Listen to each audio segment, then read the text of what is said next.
Good morning, everyone. It's morning time in the Deboma household.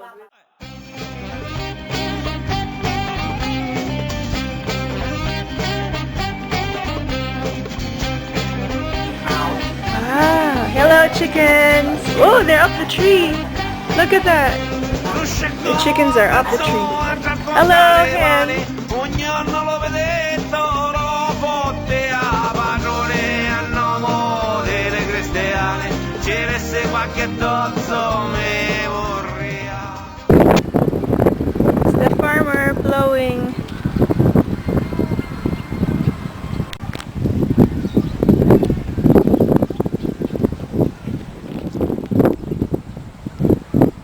It's the farmer blowing the furrows.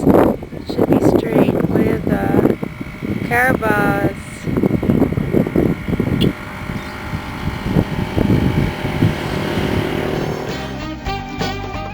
Ano pa, less mantika, alam mo na. Oo. Ihaw-ihaw. Yan.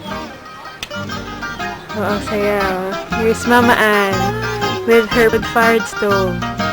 Yan, pag may mga nagbabaga na dyan, na natira, yun, pwede mo na siyang pang-steam, pang-init, pang-broil ng mga natirang ihaw.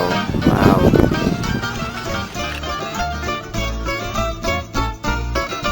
Mama Ann calling the patos home.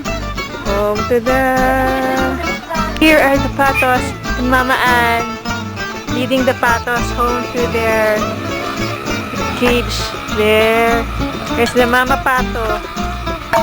Oh, ang ganda. Tapos nakaupo siya dun sa mga eggs niya. This is behind the kitchen. The kitchen number 2, dirty kitchen, stable and warehouse.